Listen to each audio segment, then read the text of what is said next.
So let's begin. And a very, very good morning, everybody. Welcome to those who are here on Zoom and to those joining us on YouTube later. Then a very good morning or good afternoon or good evening, wherever you are. Today we start the third of these three topics on refuges. So we've done briefly Buddha, Dharma, and now we have three sessions on the Sangha. So let's start in a good and very meaningful way with mindfulness, recollection, and trying to put ourselves in the very, very best state of mind, place of mind. Try to find a place of purity inside ourselves, a place of inspiration, motivation, a place of loving care for our fellow beings, and a place of letting go all of our worldly mind and worldly concerns for an hour or two. They'll all be there when we're finished, so don't need to worry about them now. And let's do our prayers.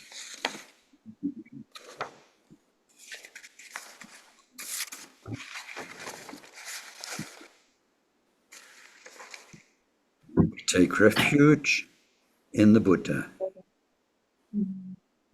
in the Dharma, and in the Sangha, the community of most noble minds.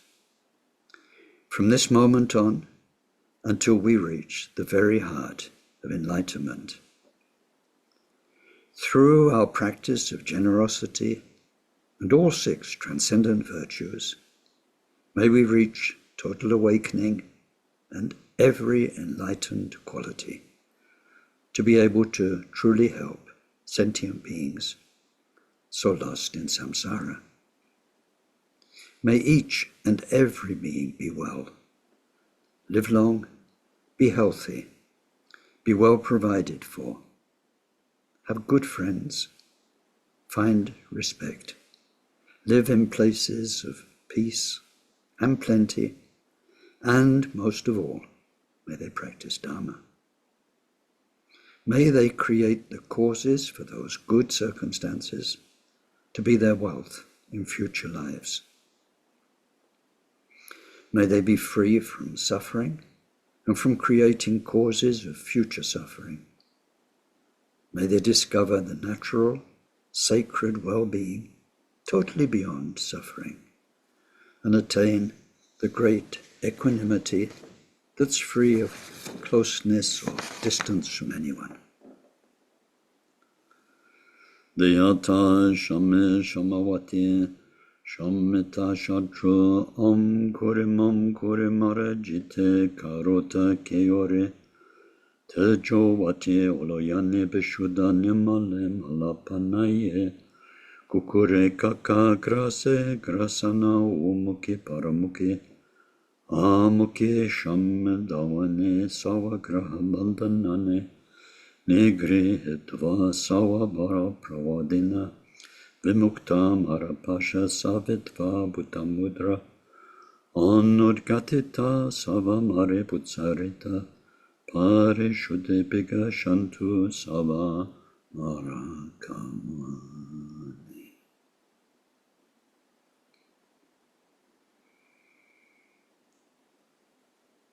Glorious Guru, source of all blessing, ever present above our heads on lotus and moon seat, through your immense kindness, ever sustain us that the accomplishments of body and speech and mind flow from you and we are one.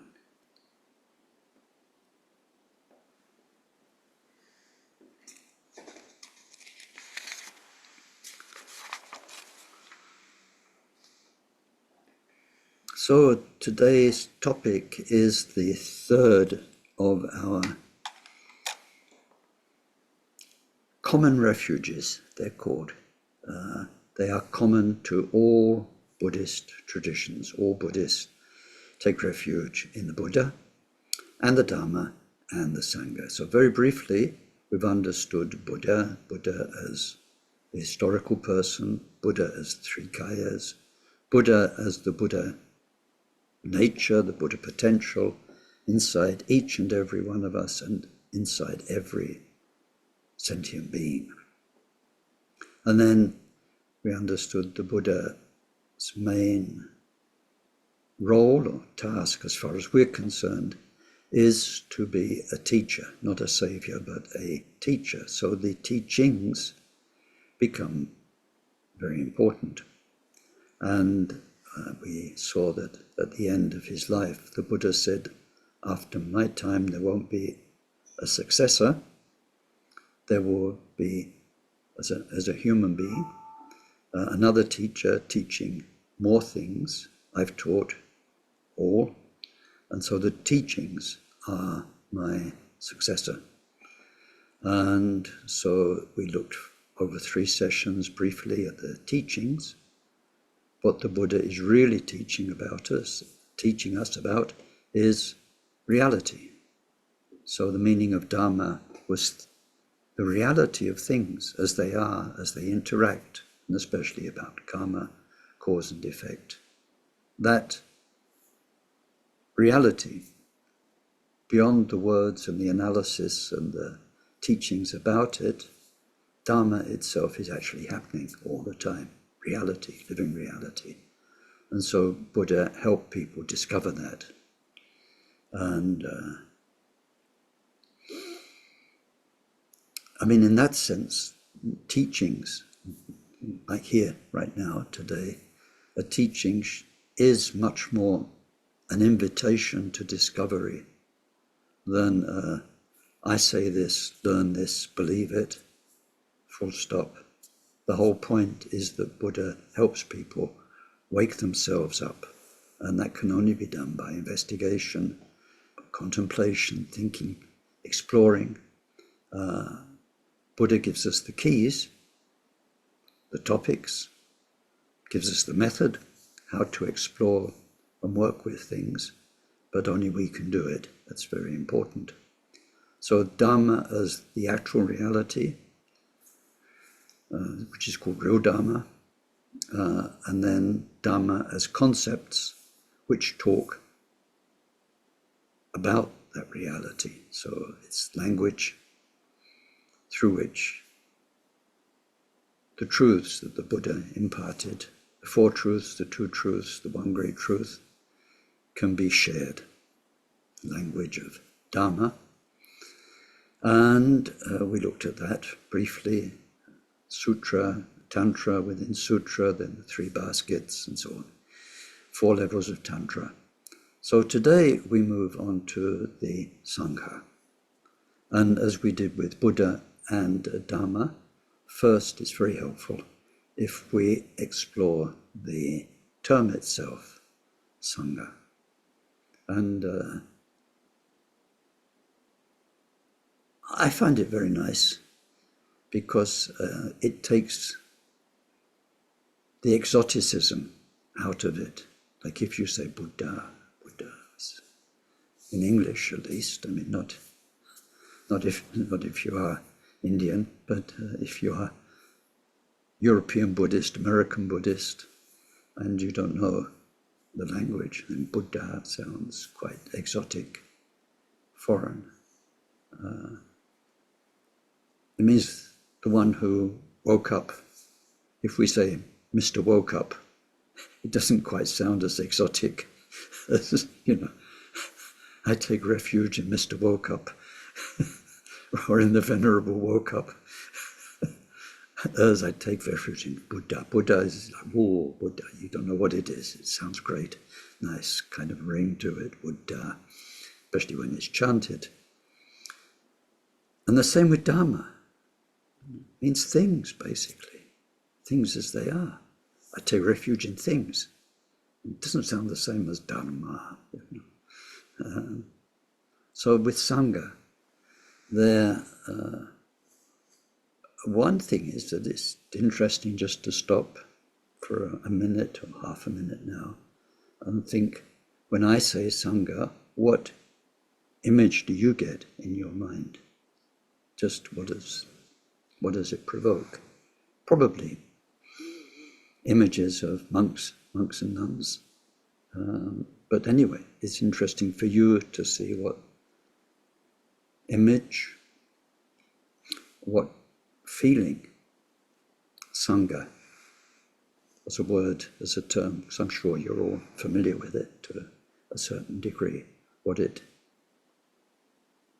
does for you, what it evokes, that's the word, evokes. And then by the end of these 3 talks, to come back and see, I hope that it evokes something more, something a bit richer or a bit deeper. So the word means community, group, community. And in, I believe, organizations, or like the Indian government, is called Sangha, because it's a group, it's a community.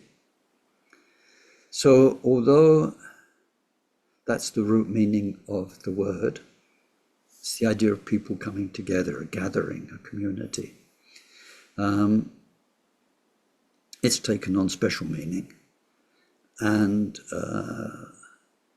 it's good for us to think about that, to explore that, and maybe to be a bit more careful with our own language after we've explored it, because these days, since Dharma came to the West, or to the modern world, lots of people in Dharma centers talk about our Sangha, which literally is correct. It's our community. It's our local Buddhist community. But, as Taisattupa, amongst others, has made very clear, it is incorrect to use that term within a Buddhist context, because a Sangha is our refuge. So, we do it here too. I do it sometimes, loosely talk about our Saturday Sangha, things like this. And it's okay, sort of, linguistically, but it's not okay because, with all due respect to everybody here, I don't think most of us are a refuge for other beings yet. And it wouldn't be appropriate for people to come and prostrate to us and take refuge in us, because we don't have the juice. We just aren't there yet. We are not a refuge. And part of the 9 commitments that we take when we take refuge, part of that is to feel and to show respect every time we speak about the Sangha. Think about Sangha as a word because of what they've done, but we'll explore in these talks. They are Sangha as a refuge. So it's very easy. We've got words. We can talk about our local Buddhist community, our local Buddhist group, our Dharma center. We don't need to say Sangha, and it kind of devalues the term for us. If we say community, it's enough. It's enough. There's a nice feeling of community, caring for each other.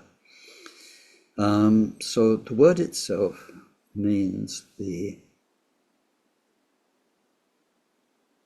community that have preserved and that hold the Buddha's teaching. Very much in the sense when we say the scientific community. That's a very good, in some ways, parallel, because there's no one scientist in the world that knows all science. It would be amazing if there was even one of these, autist savants who can know so much. But That's impossible. Or the medical community, with so many specialists who know so much about hearts, kidneys, livers, feet, bones. Nobody knows everything about everything. But as a community, then in a country with good healthcare system that's working okay, then you can see this one who can send you to that one. And even if that one's the specialist, maybe your case needs a super specialist, and then you can go see that one. And then more generally, the medical community is just looking after people, keeping them in good health.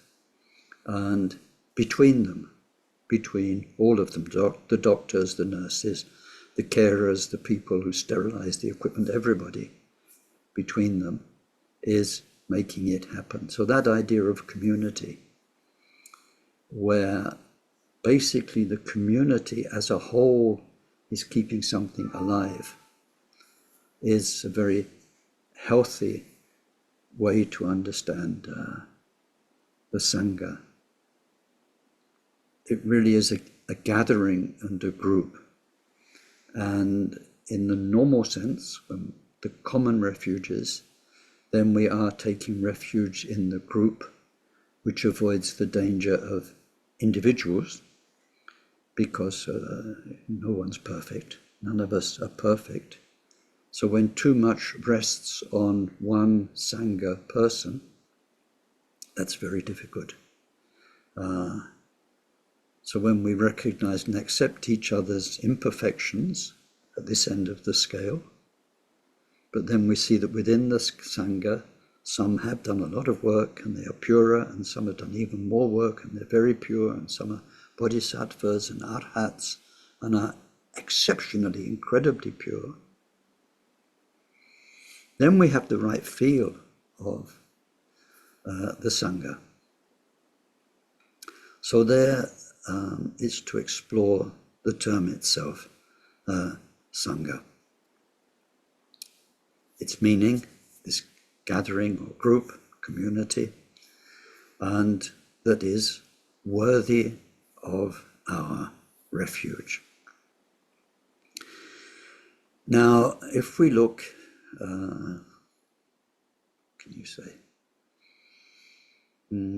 at the small print or the details, coming down to a more practical level, then the Sangha is mainly defined in two areas, which is the Shravaka sense of the Sangha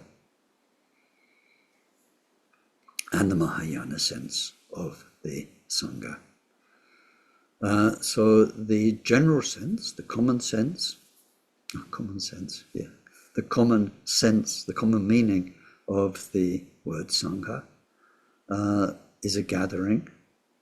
So in order for there to be a Sangha, for instance in a temple or in a monastery, it can only be called Sangha when you have at least 4 fully ordained people who've maintained their vows for a certain number of years.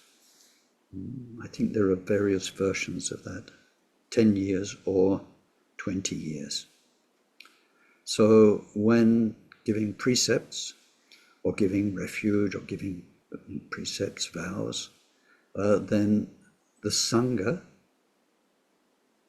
needs to be present, with usually an abbot who gives the vows. So it can only be called a Sangha when there's this quorum, this minimum presence of 4 fully ordained people who have kept their vows perfectly.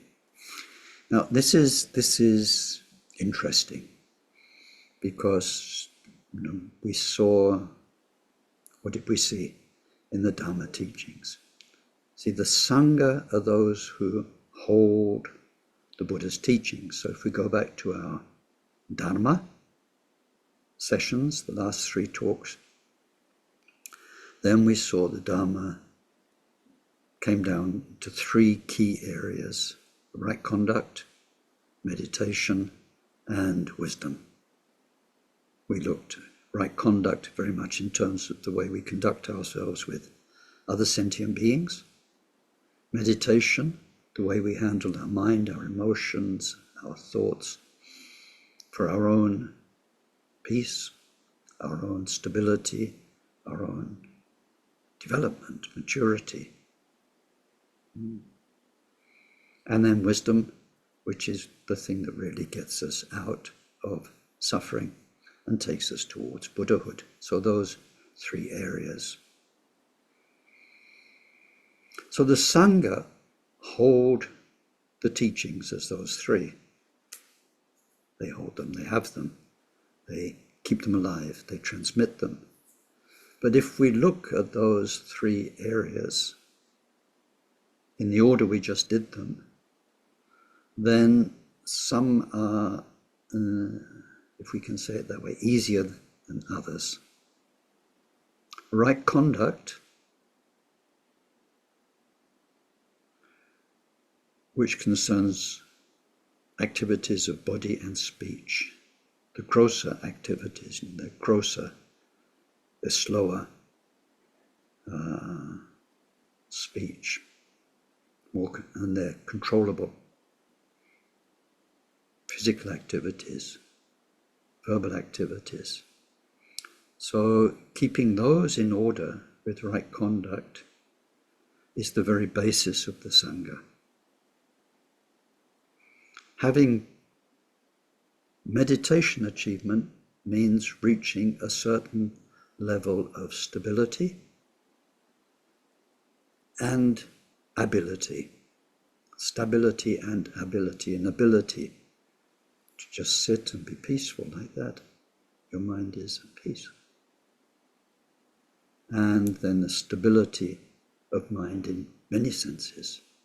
So out of all the Sangha,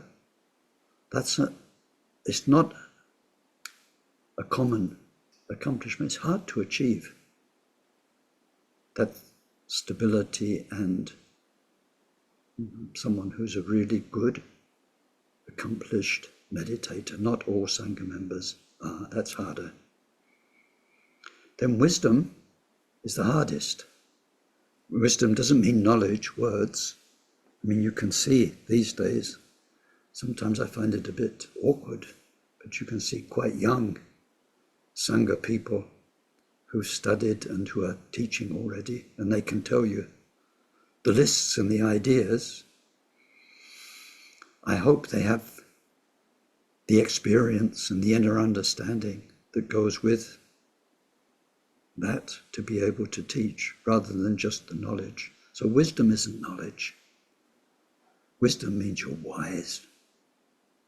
You're wise to the point where you can really help other people, and other people can turn to you for a wise opinion on whatever it may be. And that, it just varies so much with each person's karma. Even if you study very hard for 10, 20 years, you might not acquire wisdom, you might acquire a lot of knowledge. And you can rattle off Dharma. But how much depth of insight, because you've lived what's being talked about, the real Dharma, not the Dharma of words and concepts. That's harder. So when we look at the Sangha over the last 2,600 years, then the key thing we're looking at, the main, is that they have kept alive the main message of the Buddha, which is right conduct, purity of conduct. And the essence of that purity of conduct is ahimsa. It is not harming ourselves, not harming each other. And that's why all of the monks and nuns' vows are there. They keep a very strict, a very limited way of life, so that we do the least damage possible to our fellow beings. And of course, the Sangha as the whole community have kept alive the wisdom and the meditation practices, because then the more rare members of the Sangha have achieved stability, prowess, great skill in meditation. So if we look in like recent times, of course we have many Tibetan masters who have been great meditators, and then in the southern countries, teachers like Ajahn Chah and Goenkaji and so on, who really were so many accomplished meditators, some of them who'd achieved what we call siddhi, special meditation accomplishments. So that's kept alive, but you won't find the quality of stability and ability that we do in those great meditators, the great Rinpoches and so on, in every monastery you come across, in all the monks. But the right conduct, if they're keeping their vows, is the huge, widespread message of the Sangha, living in purity. Purity of body, speech, and mind. But in particular, speech and body, because they are more controllable. As we meditators know, the mind, well, it's a little bit of a monkey, and it doesn't always do what we want it to do. There's a very nice term in Tibetan. It's pronounce it properly, it's miche guche, but because people say it quickly, it becomes miziguzi.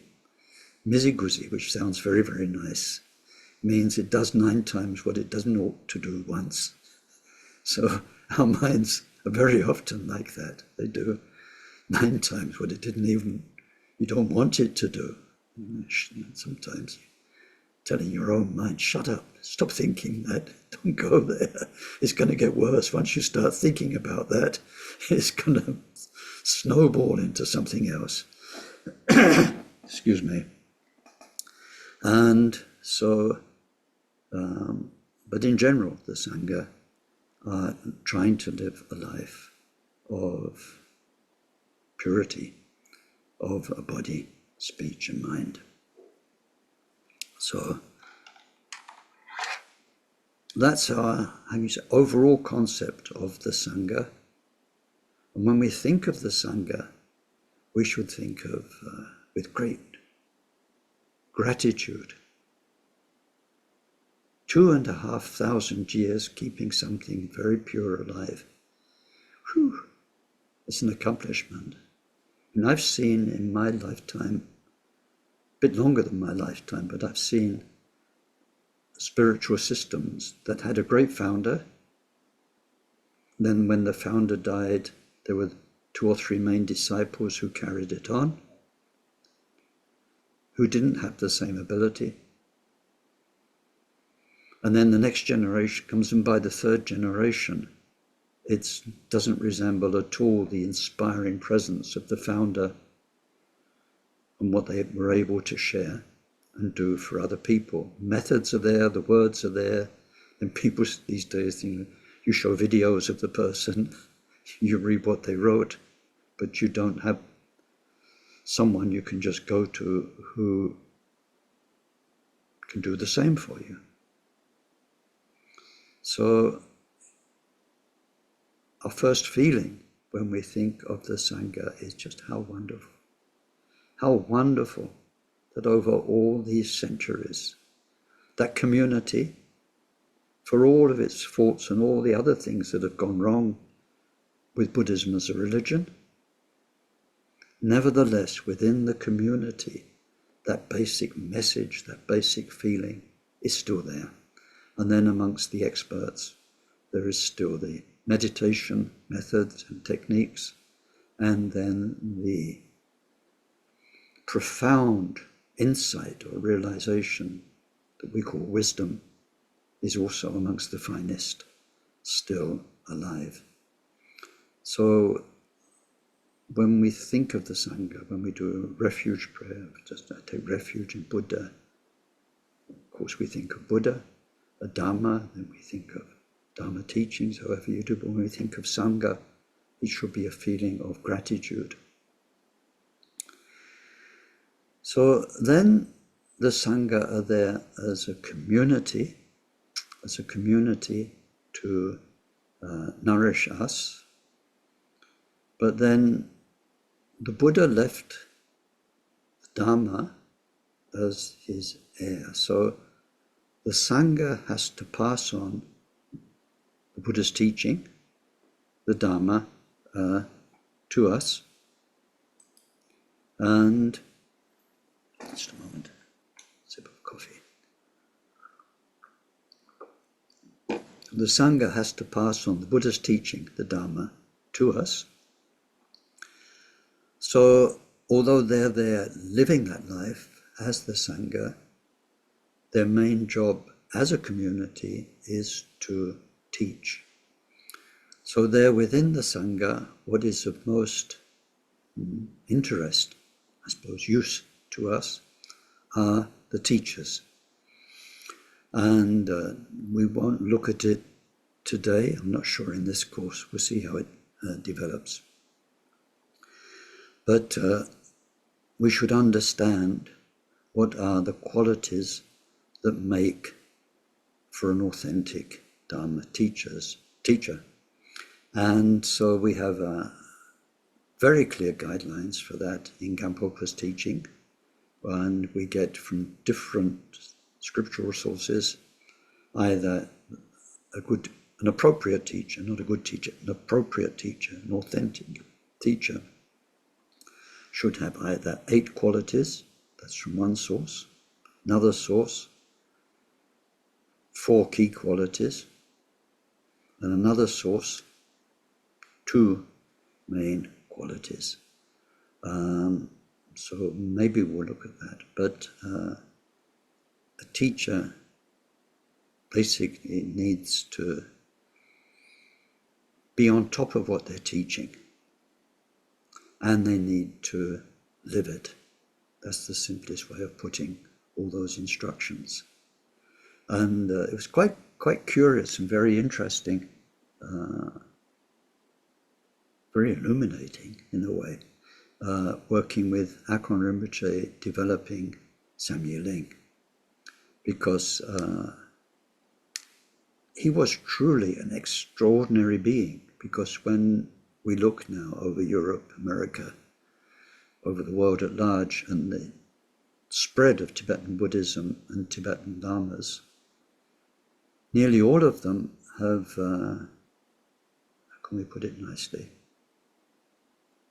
Can't say promoted themselves, but they have based their centers and what goes on in their centers on their own teachings. And Samye Ling, which was the first main Tibetan Buddhist institution in the West, was the first. And then for quite some years it was the biggest, so we had people coming from all over the world because there wasn't anything quite like it. And so what Rinpoche did was not to take over and be Samye Ling's teacher. On the contrary, he pulled right back and he wanted to bring the best teachers, and not just from his own tradition. So that's why we had this amazing time in the 1970s, 1980s. He invited teachers, and then once they came and people were attracted to this one or attracted to that one, then they made their own groups, and then their own centers emerged, and then they got really busy looking after their own centers, couldn't come to Samye Ling anymore. So we had these super teachers from, we had the ones who they write books about now, who have become legends, like Dogo Chensi Rinpoche, Tuku Urgen, previous Kalu Rinpoche, and Kamchu Rinpoche, just so many, the Dalai Lama several times. And so he brought them to Samye Ling, already quite famous names, But he said to me, because I was writing up the publicity, I suppose you'd call it, the announcements of who was coming and what they'd teach. And he was very particular about they should teach what they're really good at. And although they're great lamas and famous, if they're famous for being a meditator or a meditator who's a specialist in Chu or whatever it is, that's what they should teach. Not, for instance, philosophy, if that wasn't their strongest point. Then you get Trangpa Rinpoche to come. He's our greatest philosopher. And get him mainly to teach. Philosophy is also a great meditator and a Vajrayana master. But so Rinpoche had over the 70s and 80s, people teach their speciality. So if we go back to the medical community, it's like a cardiologist has to have general medical knowledge. They do their general GP or training, of course, and they could talk about other things, but what they really know about is hearts. So we got the cardiologist to teach hearts, and the foot specialist to teach toes, and so on, in terms of Buddhist meditation and Buddhist philosophy and ideas. That's how it should work with the Sangha, that there are specialists we go to get the very purest and best and most powerful, most effective teachings. So the general quality of a teacher within the Sangha, because they keep the whole show on the road, is that they should be on top of their topic. They should be masters of what they are teaching. Not the blind leading the blind, the ignorant leading the ignorant, or sometimes they talk about the one-eyed leading the blind. There's an expression in French. It says, dans le pays des aveugles, les bons sont rois. When everyone's blind, a one-eyed person is king. And it's kind of, I hope that's not offensive in modern politically correct language, but the point is very clear. It's great that people have something to offer that other people don't have. But it's best if somebody is really on top of their topic. And so we were quite careful in Samiling with the teachers who came. It didn't matter what they wanted to teach. Akon Rinpoche would tell them, you're going to teach this because this is your speciality. But nevertheless, people, Akon Rinpoche used to say to me, I don't understand it. This person's known by Tibetans to be good at Dharma knowledge, but he'd never done much meditation retreat. But then people come individually and they ask their meditation questions. And he said, I can't stop that. And then when they come to the person, they try and help people. Sometimes they give answers, but when it's not their speciality. But the point I'm making here is that within the Sangha over these thousands of years, it's a community keeping the moral message alive. But then in terms of wisdom and meditation, it needs the specialist teachers. They need to be first on top of their topic, and then secondly, living it. Meditation, for instance, is about peace and stability of mind. If they're teaching meditation and they're on top of it as a topic, but they're wild, let's say, it doesn't quite fit. I've known some of the best meditators. When you go in to see them and you're with them, they just are what meditation is. You can't help it. You sit in front of them and it's just so spacious and pure and beautiful. before you even start going blah, blah, blah and asking questions. Sometimes you can't even ask the questions anymore. You just sit there and it's so much more informative, maturing than the usual channel, which is to talk with a teacher. And so those are the qualities. And the name for teachers within the Sangha is Kalyana Mitra. And Kalyana Mitra is a very wonderful term, sometimes shortened to Mitra. It's one sense, it means your friend. It's like your best friend, because they have no agenda. They don't need anything from you. And they are there to help you and be your friend, your support. As people say these days, they're there for you, no matter what. And they do anything to help you. So there's that sense of friend in the word. There's also a sense of family relationship. So you're in the same family, but these are your elders. It's like a tribal elder, someone who holds all the knowledge and the law of your ancestry.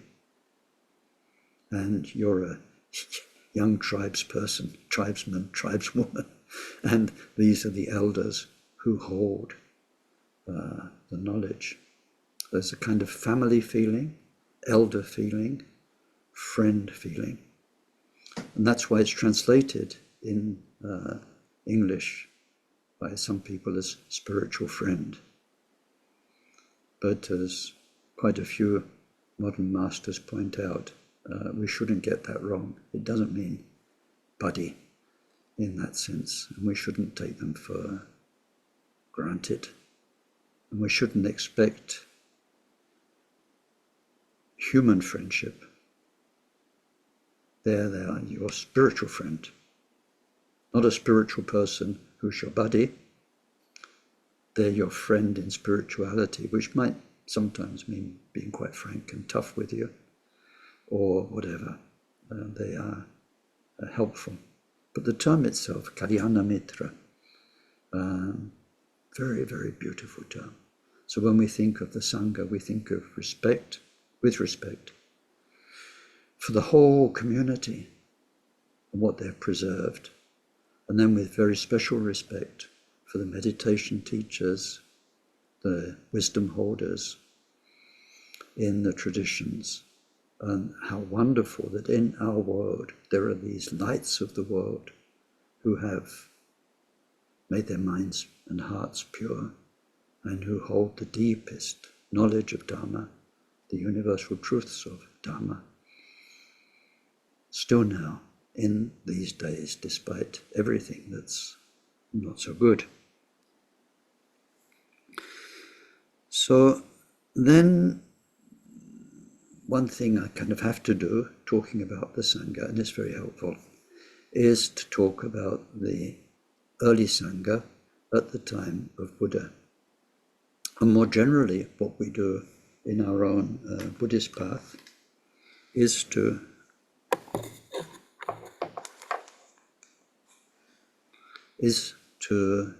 learn about great spiritual beings, the biographies, the hagiographies, as they're called, because we learn a lot from them. It's kind of our benchmarks, our role models.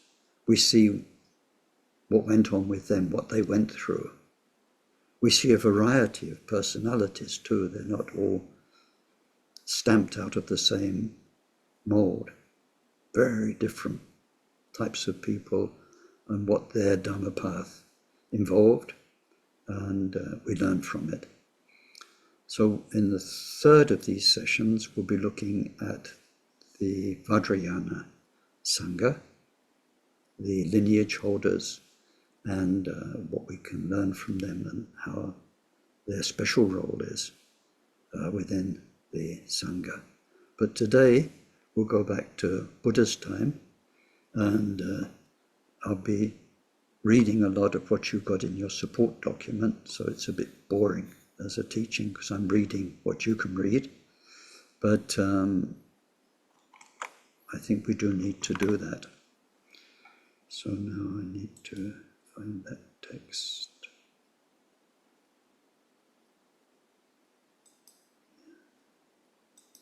So this is, or maybe I don't need to, but share it, but on screen, I need to look at it.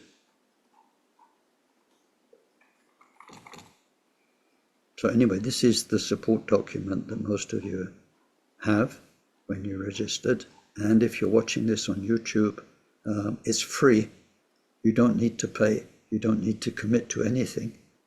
If you want it, write to me, kencourses@protonmail.com. It's on the websites. And you'll get the support document. So,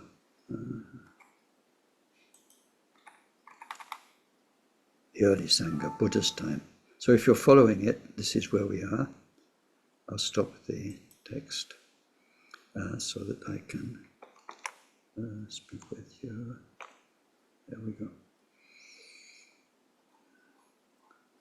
So, we'll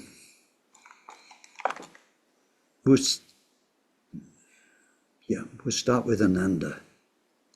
Ananda was Buddha's cousin, younger cousin.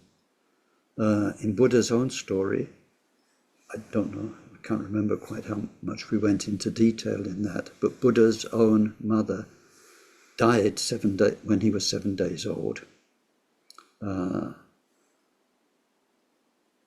Buddha was Prince Siddhartha, and his father had a couple of queens. That happened in those days. So his mother died, and so then the other queen not only looked after him, but breastfed him. She was his wet nurse, and he grew up with the other queen as his mother, as his, what would you call that? Stepmother, but anyway, adoptive mother figure. She had two of her own children, and one of them was Ananda. So I think that's how it works, if I remember.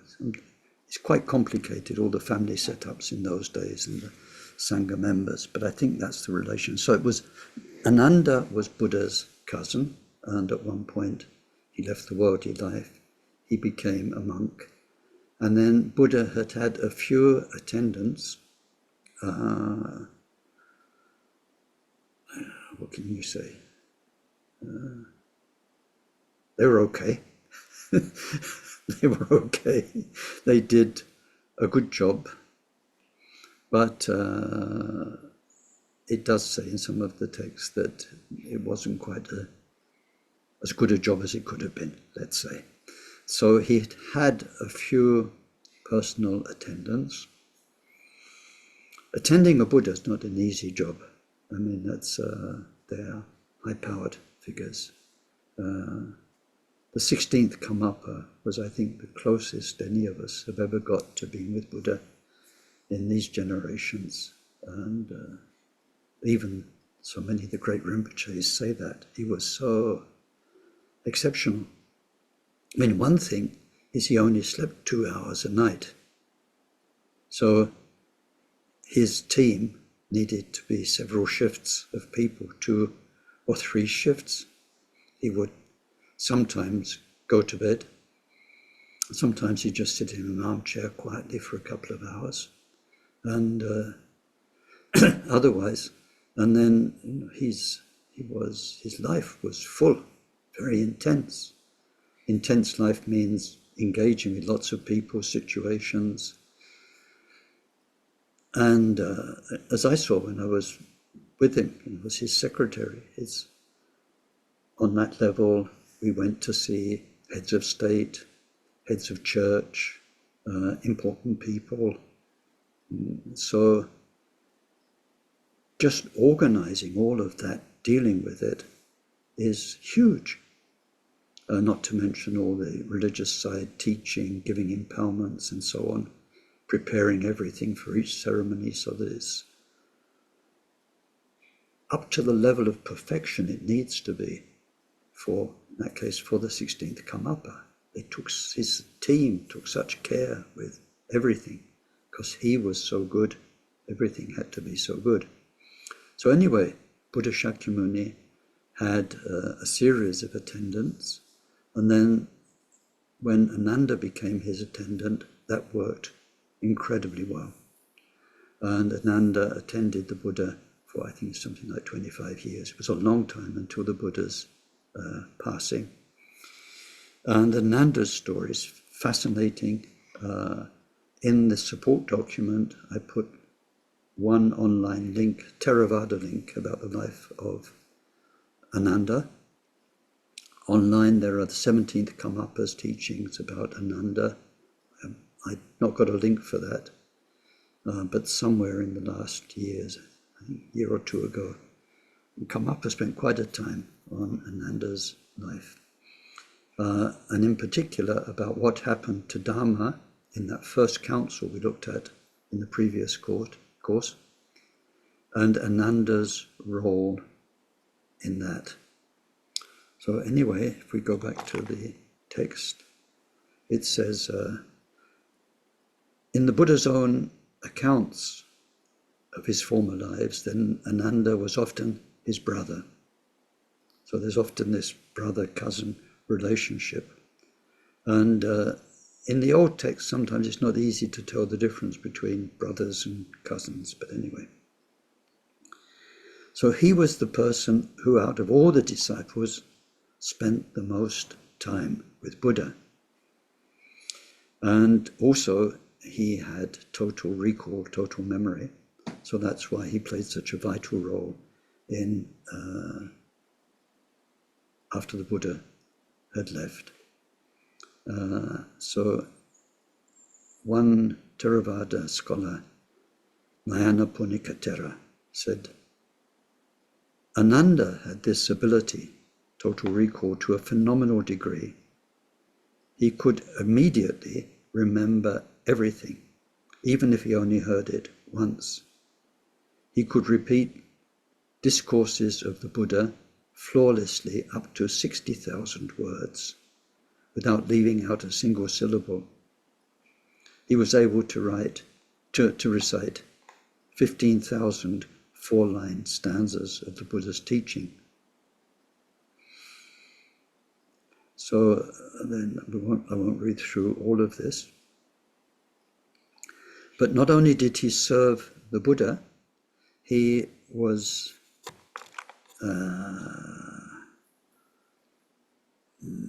the bridge person. Can't say middleman because it sounds too commercial, but the bridge person. If you're in the Sangha and you wanted to see the Buddha, then you did it through Ananda. And then Ananda was all the time keeping an eye on the Buddha's community and helping them with their difficulties. He was often described as like a mother figure to the Sangha, a tremendous amount of humanity and humility. Those two qualities are very important, especially when we get to Vajrayana Buddhism. Then huge humanity in terms of caring for everyone you meet, and humility with his own service to the Buddha, and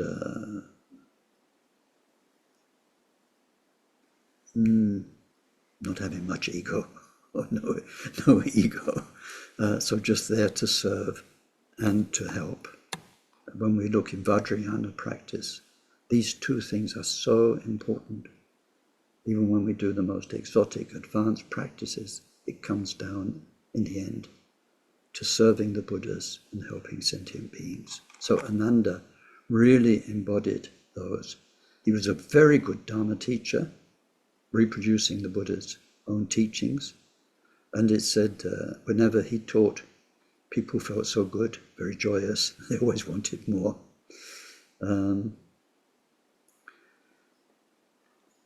Without making too big a deal of it, there was this, what can we say, slight tension between him and another one of the Buddha's main disciples, which was Kasyapa, Mahakasyapa, who became the leader of the Sangha after the Buddha's passing. Not the Buddha's successor, but the leader of the Sangha. And what most people were doing was meditating under the Buddha's guidance, or the Buddha's main tutors that he established their guidance. People were meditating, and many people were gaining total stability of mind. They became arhats. Ananda was so busy looking after the Sangha and serving the Buddha that during the Buddha's lifetime he didn't become an arhat. And Kashyapa was critical of him for that. It's kind of, it's great, you're serving the Buddha, you're always helping people, but you should be meditating, you should be becoming an arhat. And he didn't. There was this tension between Kashyapa, as a wonderful person, but very much into solitude, meditation, asceticism, and Ananda with this humanity. So during the Buddha's lifetime, Buddha was aware of this, about him not having attained arhathood with all the signs of that. And so he predicted, he said 2 times, that Ananda would very soon attain the state of arhat. And he praised Ananda and said that in the past all the Buddhas had had an excellent attendant like him, and all the Buddhas in the future would have somebody like him too. So Ananda, when the Buddha had passed, and then within about 6 months they made the first council, and they gathered everyone to repeat what they'd heard the Buddha teach. Then Ananda was the main person, but they said, you can't join the committee establishing the Buddha's teaching because you're not an arhat. And they had hundreds of arhats. It says 500, but as we know, in Sanskrit 500 means hundreds. It doesn't mean literally 500, it means hundreds. So then he very quickly meditated, became an arhat. It happened overnight. And between you and me, he was a bodhisattva in disguise. So he was manifesting service to the community, service to the Buddha. Then when the time came for establishing the Buddha's teaching, he needed to be an arhat because that was the rule set down by Mahakasyapa and the king, who sponsored that, if indeed that first council ever happened. But according to the story, if it did happen, then he became an arhat, so he could join, and then he was the main person establishing the Buddha's teaching. That's a little bit about Ananda.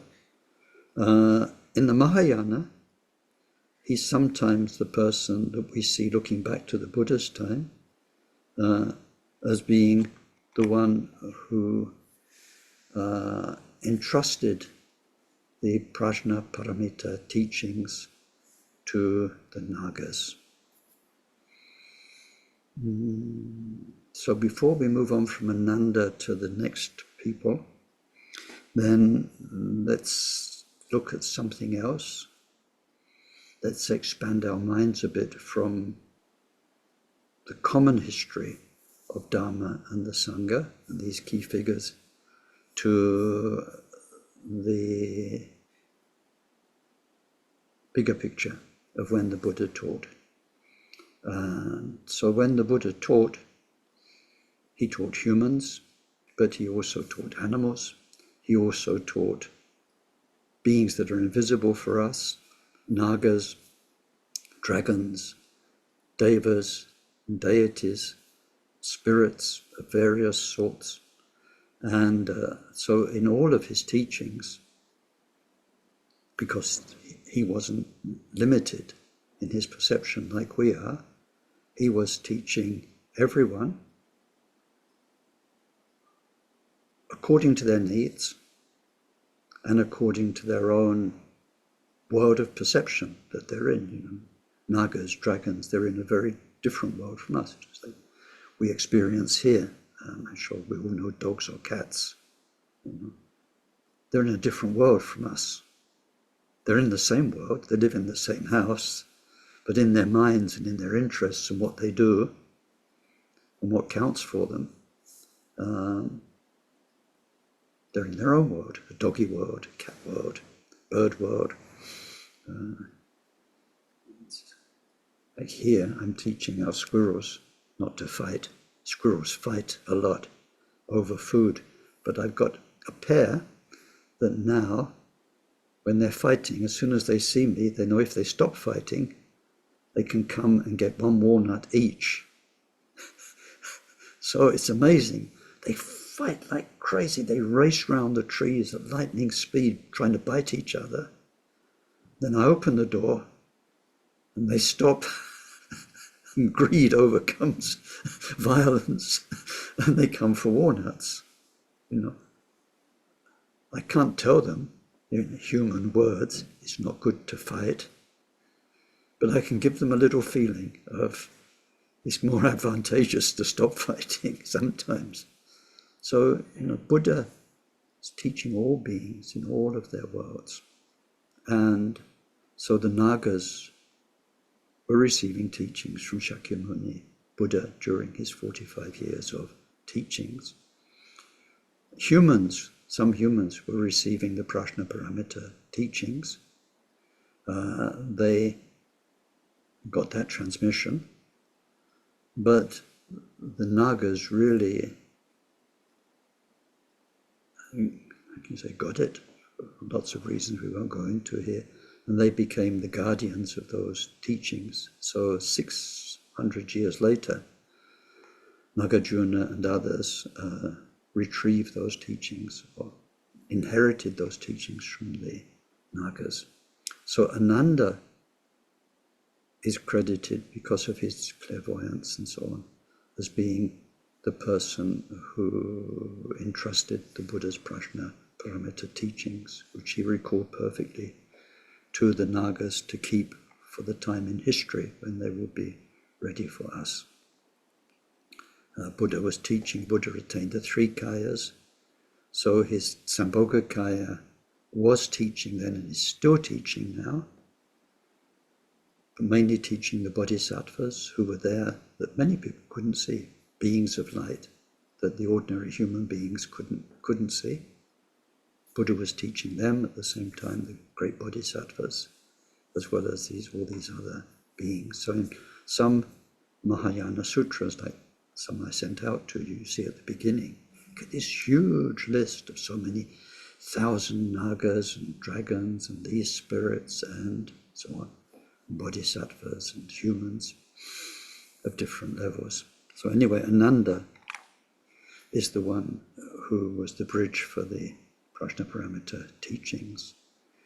And now we get Shariputra and Mahamoggallana. They were, both their names mean son. So Shariputra is the son of Shari, his mother's name, and Moggallana. So in Buddhist temples, you'll often see the Buddha with these two main disciples, one on either side. And so Shariputra and Moggallana, they had, we don't have time today to go into all of this, but it's this curious thing about karma. We get it with the Buddha's wife, the Buddha's mother, his main disciples. They all go back, and they go back to previous lives. And we get some of these previous lives in the Jataka stories told by the Buddha about his previous lives. But in those previous lives, when they were connected with the Buddha, they made promises. Some of them made very profound promises about when you are Buddha, this is what I wish to do, wish to be. And some of them, in those past lives, in their connection with the Bodhisattva who was to become Shakyamuni, then they develop deep friendship with each other. So we find Shariputra and Moggallana are very close to each other in many lives, which meant that in the Buddha's life they were born on the same day. And they died within a fortnight of each other, several months before the Buddha passed. So they had this karma. They came into the world together. They became friends. They were seekers together.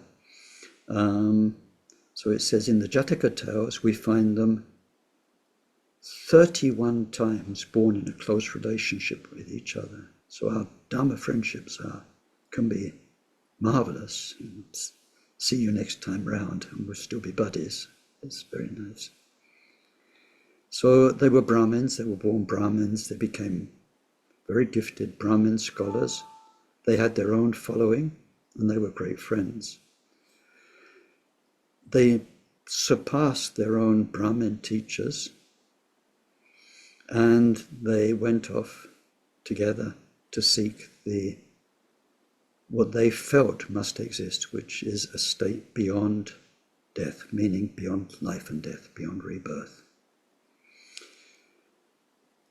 They looked, they went far and wide, they went to different teachers they didn't find.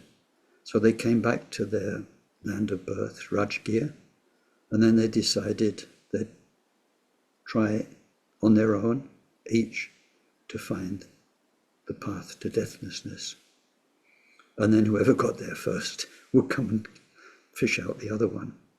So Shariputra met one of the Buddha's very first disciples, one of the 5 ascetics who studied with Buddha, Assaji, who was now an arhat. And he said, just when he heard the first few words of the Buddha's teaching, he said, stop there. This is it. I know this is it. And I must go to the Buddha himself. He just heard 4 lines, and that opened his heart. So he went back to find Moggallana. And as soon as he went to get Moggallana saw a transformation in him. Then they both went to the Buddha. They both flourished under the Buddha. Shariputra became, so it says, Shariputra attained full fruition of the path within 7 days. 7 days with the Buddha, and he got there, arhat.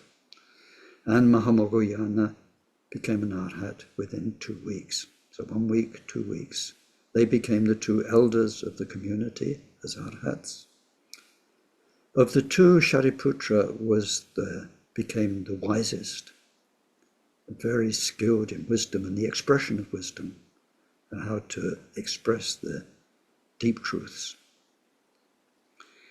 And so, and in particular, the Abhidharma teachings are attributed to him. It said when the Buddha was going to the Deva realm to liberate his mother, he'd return to the earth realm every evening and share what he'd taught in the Deva realm with Shariputra.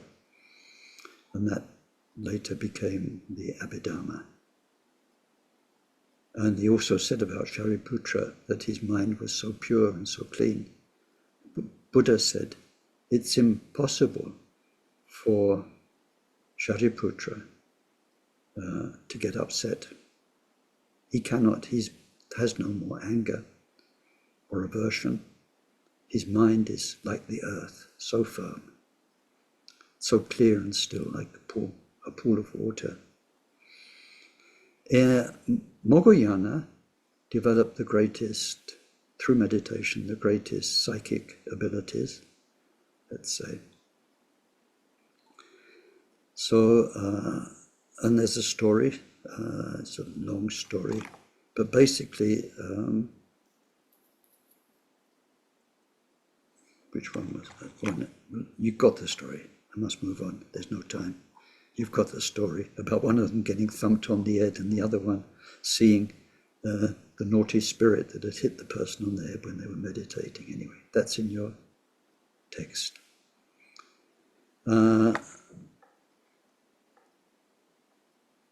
Kashyapa, I've talked about a bit. Kashyapa featured in 19 previous lives of the Buddha. 6 of those lives he was the Buddha's father. We don't know how old he was when he met the Buddha. He was born a Brahmin, and he had a natural tendency to meditate and to be a recluse, but his parents were Brahmin, what can you say, dignitaries. Kings might be too much, but dignitaries. And like dignitaries, they wanted their son. Dignitaries in India, they wanted their son to have a child, preferably a son, to carry on the family line.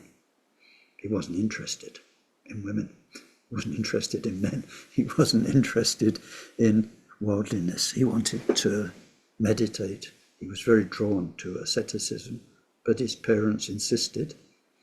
It said he made a beautiful statue with particular features and clothed it. And he said, if you can find me a woman like this, okay, I'll marry her, thinking it was impossible. But, so they say, in samsara, almost everything's possible. So they found her, but through past lives, she had the same feeling. She wasn't interested in human romantic relationship.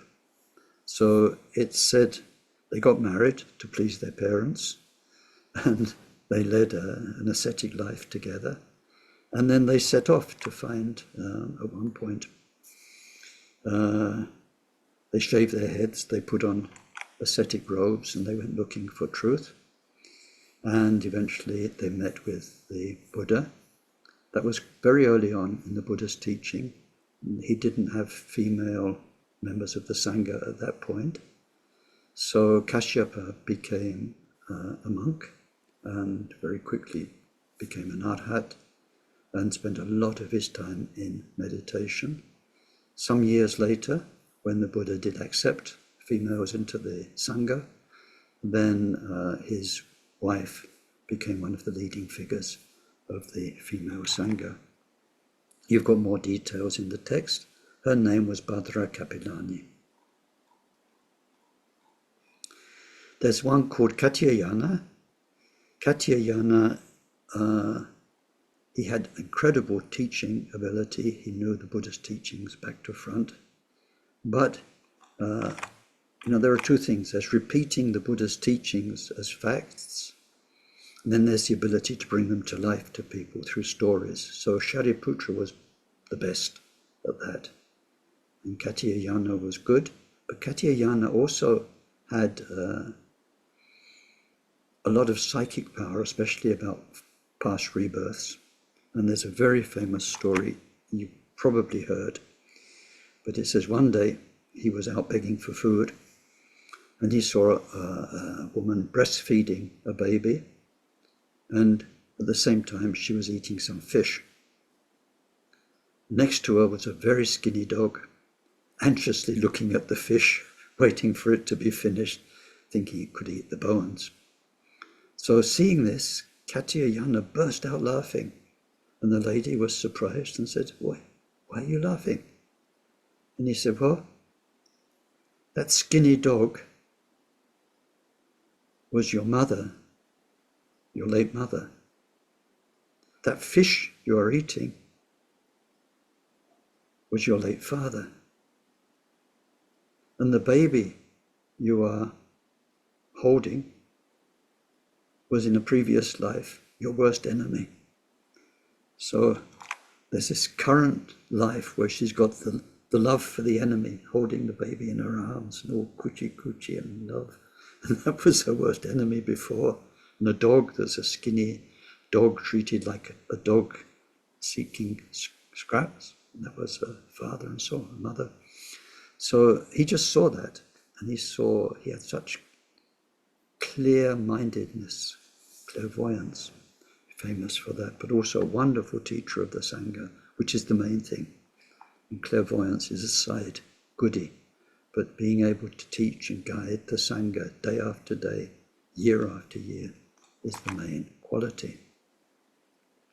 There's some of the big names, and we see in those already different personalities and different skills, but together they make the Sangha. Then some of the female members of the Sangha, and maybe to say a few words about this. I have to be careful. We're in the world of political correctness and equality and female rights and all of this, right? So some people have got very upset that the Buddha didn't allow women into the Sangha from the outset, because they think, he's supposed to be Buddha, so wise, so enlightened in every sense, yet nevertheless he didn't want women in. He had to be persuaded according to what? According to the Theravada story, and the life of the Buddha and the first council, and so many things that were kind of written, it would seem, in retrospect. But anyway, according to that very famous story, then Buddha's adoptive mother, stepmother, the one who wet nursed him and was his mother figure all through his life, when Buddha left and went out seeking, and then they heard news that after 6 years he was seeking, he'd found, and he became a great figure in a nearby kingdom. His mother longed for nothing but that. When we go back to past lives, we see the relationship she had with the Buddha and the devotion she had, and how she'd promised to look after him in future lives. And so she longed to be part of the Buddhist Sangha, and she went to ask. Of course, she asked through Ananda, who was her own son, her own family, and she, being the queen, had many followers who all wanted to join the Buddha as part of his Sangha. And at first the Buddha said, not a good idea. And so there was a no at first, but then they all came back later on and pleaded, and they pleaded through Ananda. And so Ananda asked the Buddha, he said, Buddha, if a woman does the practice, can they get the results? Buddha said, of course. So then he said, well, what's the problem with them joining the Sangha? So Buddha, at that point, said, yes, they can come. We know that for sure. In some versions of the story is, yes, they can come and join if. And there's a series of extra precepts that they had to take. Now, like I said, some people get very upset about this. It would be good if they thought a little more about society at the time and the whole context. In the first years of the Buddha's teaching, there were no temples, viharas, places. People who followed the Buddha were solitary wanderers doing the practice. We had a bhikkhu, a Thai bhikkhu Burmese bhikkhu in Samiling in 1973. And we did a meditation course with him. He had very little English, but at the end he said, well, now you know how to meditate. You can leave everything. Wander, beg for your food, sleep by the roadside. So it was so sweet. But I thought, if in Lockerbie and Dumfries you turned up in robes begging people for food and sleeping in their front garden, it wouldn't go down well. The climate's so different. The context is so different. But I mean, just amazing that mentality still exists. So that's what the first ones are. It would have been so unsafe for women to do that, to be a solitary wanderer. Then also culturally, there were no nuns. There were, it seems, we're not sure, there were communities of women given to devotion, but they were all widows because there was no place for a widow in society. They were not well looked on. I think they were looked on as a danger by other women, a danger, lone women, a danger to their husbands. So whatever it was, there were some women who could have been in these communities of widows, but they weren't really ashrams of ascetic seekers with their own teachers. It wasn't like that. So Buddha would be setting a precedent in a society where women were underprivileged. Buddha, like he did with the outcasts, would be giving them perfect status, not secondary status of any sort. It was a big step. So by the time Buddha's mother became the first of his nuns, there were safe places. She came with hundreds of other women who wanted to do the same as their leader, which meant they could establish a community, a safe place sexually for them, and they could then follow the rules. If you go back, look back and think, it was such a wise decision. Now there's another aspect to it. I haven't got too much time for this, but when the Buddha taught, there were these great disciples with amazing past karma, like Moggallana Shariputra, but there were literally hundreds, and then in the first year, thousands of others who left worldly life. They left home, possessions, and partnerships to go into this all-male partnerships in the modern sense, family relationship, wife, children. They left all of that to go into a community of people who are only interested in mastering their minds. Once you bring in a female Dharma community, then the female doesn't just become, how can you put it, samsara temptation, home and family. They can become a Dharma companion, a spiritual Dharma companion.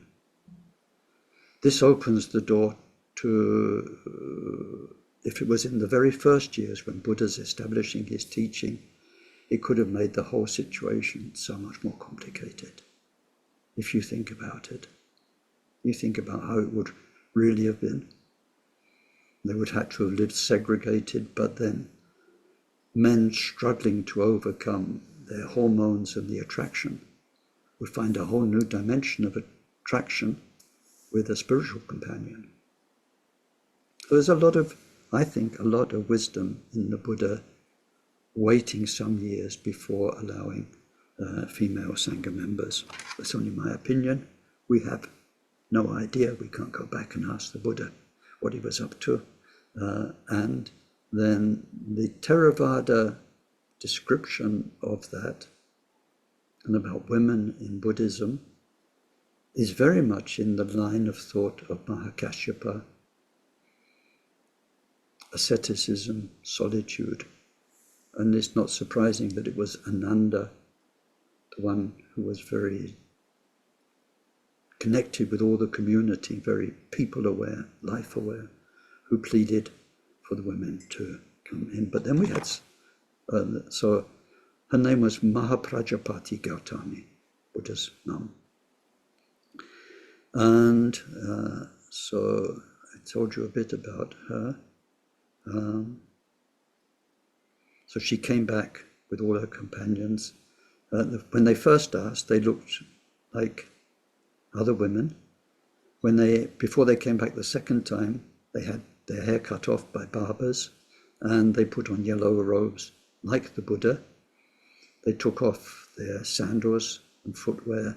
They went to find the Buddha in Vaishali on foot. They arrived with very wounded feet through traveling over rough roads, and they repeated their request. So it says in this text that you've got, Buddha granted their request subject to 8 strict conditions. That's debatable, the 8 strict conditions. Anyway, we'll leave that one there. Then we get Buddha's wife, who he'd left with a newborn child when he left the palace. She was deeply connected with Buddha from many previous lives. She'd become his main wife. When he renounced palace life, and her baby, she herself lived very similar to him. She wore a simple yellow cloth. She ate only 1 meal a day and meditated as much as she could. She brought up their son Rahula.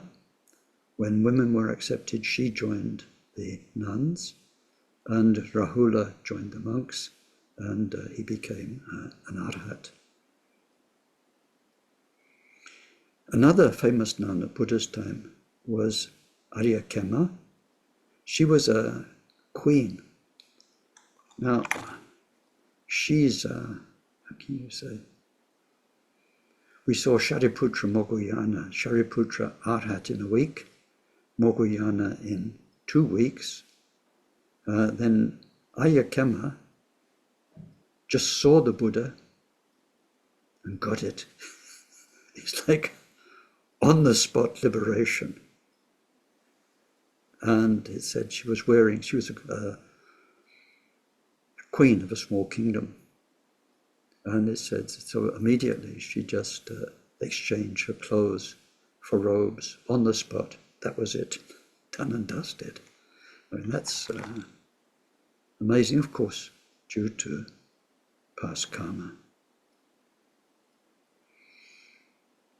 She became wise for her teaching power. She was a very, they said, very wise and pithy teachings. She got one of these wonderful people who can just give it to you in a few words. Not that I rattle on a lot. I talk so much and embroider. And some people, they can get it all in a few well-presented words. So she was famous as a teacher of the female Sangha. And then there was another queen of a small kingdom, Samavati, and it says the Buddha said of all of his female followers, she had the greatest loving kindness and compassion. And through her own story,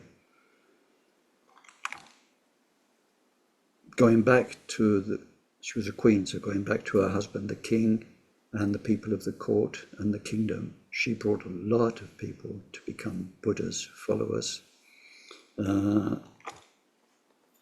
Mainly because they just felt the huge heart that she had, the amazing loving kindness and compassion. And then there's Kisa Gotami. Kisa Gotami is another story. They've all got stories, much more than I'm telling you. She'd given birth and the child had died. I don't know if it was born dead or died within the first day. And she was so attached.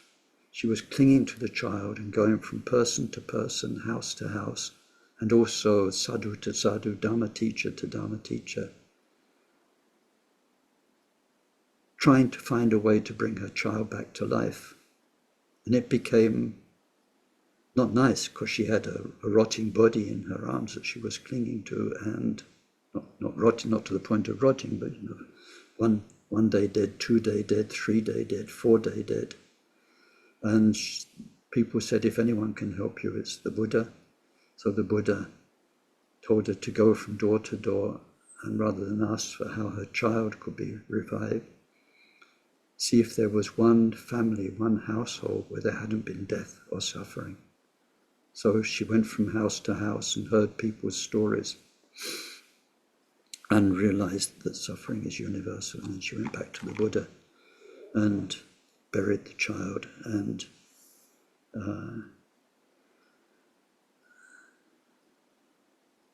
she became an arhat. Two more people. There was Patachara. Patachara was the wisest in the monastic rules of the nuns.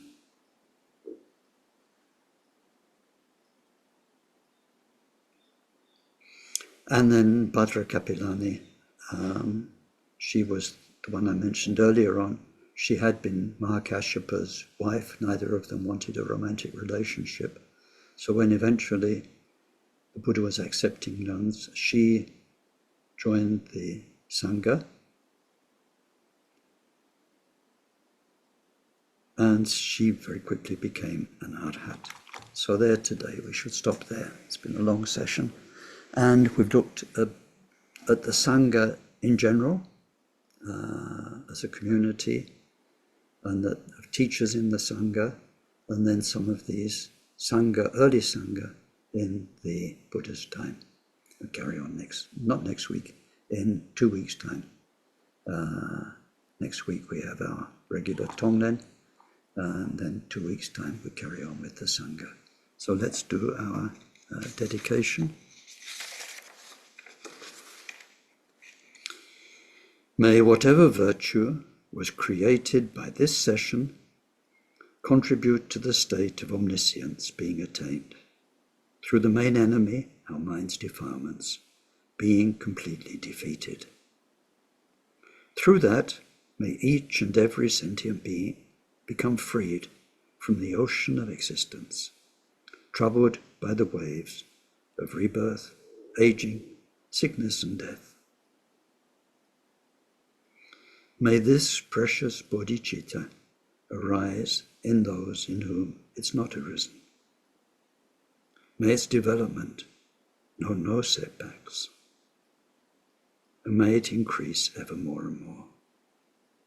Through this virtue, may we quickly achieve Mahamudra and establish every single sentient being in that same accomplishment.